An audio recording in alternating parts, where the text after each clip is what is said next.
अच्छा रहता है, उससे कोई फल नहीं प्राप्त होता है, उसको क्रिया सिद्धि करना होता है।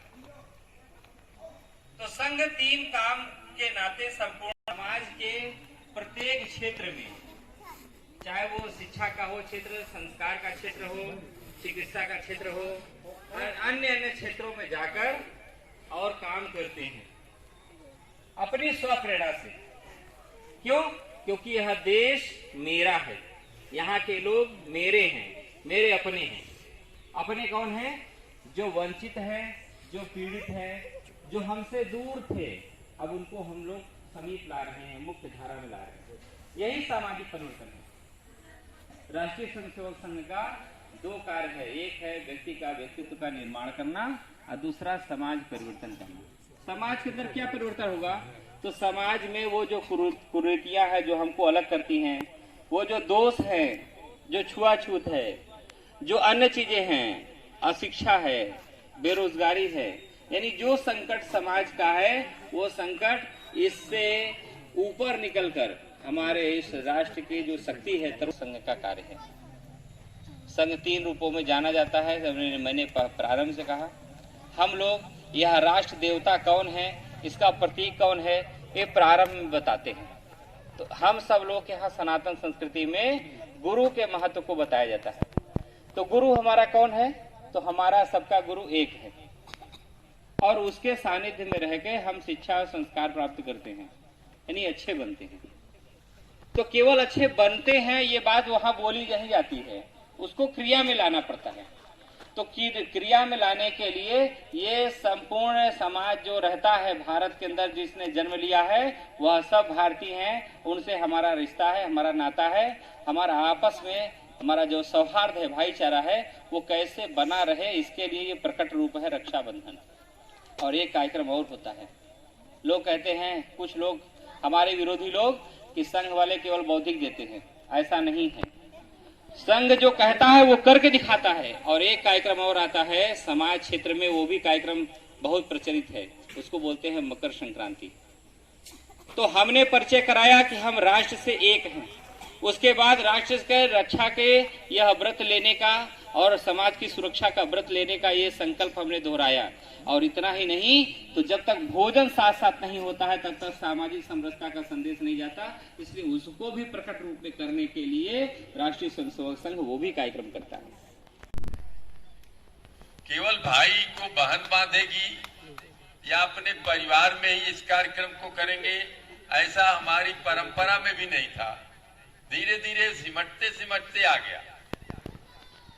इस पर्व पर समाज का प्रत्येक व्यक्ति एक दूसरे को रक्षा सूत्र बांध के अपनी ओर से संकल्प लेता था कि जिसको हम बांध रहे हैं उसकी रक्षा के लिए तत्पर रहेंगे। और जो उससे बंधता था वह स्वयं से ही संकल्पित होता था कि जिसने इतना बड़ा स्नेह दिया, इतना बड़ा विश्वास हमारे ऊपर किया, उसकी हम रक्षा किन्हीं भी परिस्थितियों में करने के लिए तैयार रहेंगे।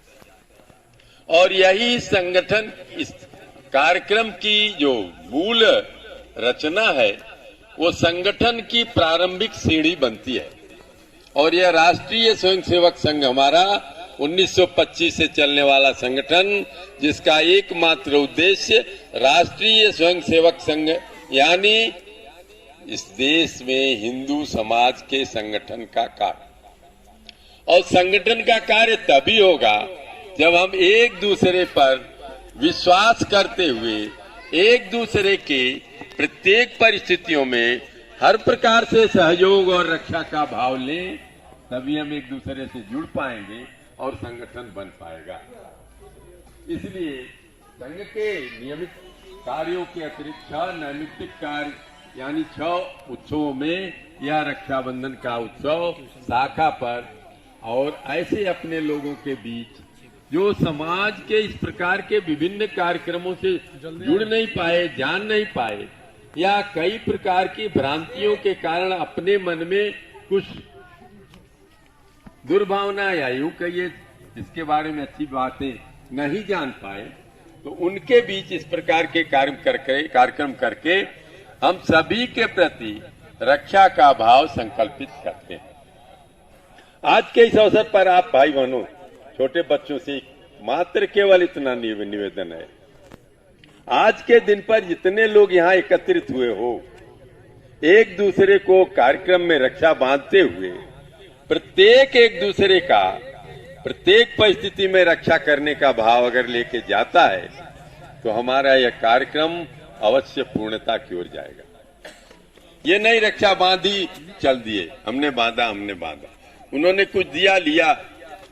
जीवन पर्यंत यह रक्षा सूत्र का भाव एक दूसरे के प्रति बना रहे, यही भाव आज हम यहाँ से लेके जाएंगे तो अवश्य ही हम अपने हिंदू समाज के बीच विशाल संगठन खड़ा करते हुए इस समाज को विश्व के सर्वोच्च शिखर पर ले जाने में संभव हो पाएंगे।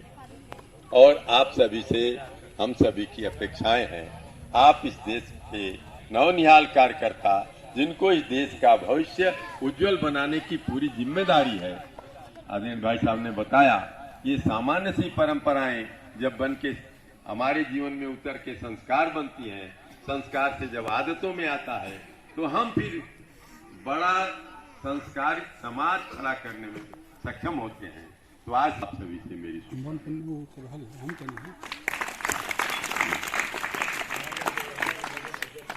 अपने विभाग प्रचारक जी, शाखा कार्यवाह जी, नगर प्रचारक जी एवं यहाँ पर उपस्थित सभी ज्येष्ठ श्रेष्ठ कार्यकर्ता बंधुओं, प्यारे बच्चों, माताएं एवं बहनों, आज जैसा कि विभाग संचालक जी ने बताया कि सिर्फ भाई बहन का यह पर्व नहीं है, बल्कि यह पर्व देश की सीमाओं की रक्षा का पर्व है, देश के समाज की रक्षा का पर्व है, देश के गौरव की रक्षा का पर्व है, देश मान बिंदुओं की रक्षा का पर्व है, देश की सभ्यता और संस्कृति को बचाए रखने की रक्षा का पर्व है, साधु संत बहन बेटियों की रक्षा का पर्व है, खान पान वेशभूषा व स्वभाषा की रक्षा का पर्व है, मठ मंदिर व तीर्थ स्थलों की रक्षा का पर्व है, जीवन मूल्य व परंपराओं का पर्व है, हिंदू समाज की रक्षा का पर्व है, देश के अर्थतंत्र का पर्व है, पेड़ लगाकर पर्यावरण रक्षा करने का यह पर्व है, प्लास्टिक मुक्त जीवन से पर्यावरण की रक्षा करने का यह पर्व है। यह सभी पर्व हम सब मनाते हैं और रक्षा करेंगे।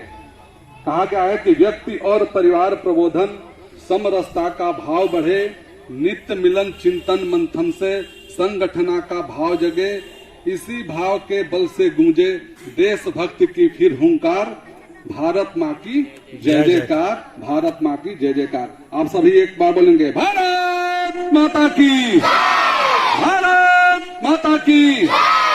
यहाँ पर जितने भी बंधु आए, आप सबका सेवा प्रमुख जी, अपने जिला सेवा प्रमुख जी हैं संतोष जी भाई साहब, आपके सानिध्य में, आपकी प्रेरणा से यह हम लोग का एक विचार था और उसको आपने गति दिया, इसके लिए आपको बहुत बहुत साधुवाद है। और छाया चित्र के रूप में अपने प्रचार प्रमुख मारुति नंदन जी भाई साहब पूरा मीडिया कवर करते हैं, इसके लिए आपको बहुत बहुत साधुवाद है। हम चाहते हैं कि एक बालक आकाश, जिनका सहयोग जब से यह संस्कार केंद्र शुरू हुआ है वह आगे आए, और माननीय विभाग संचालक जी से आग्रह है कि वह तिलक और रक्षा सूत्र बांध करके इस बालक का उत्साहवर्धन करें। बहुत ही अच्छा बालक है, ये भी बहुत ही संस्कारवान है और बहुत सहयोग मिलता है। भैया बनो, ताली बजाइए भैया के लिए। आकाश भैया बहुत अच्छे बच्चे हैं।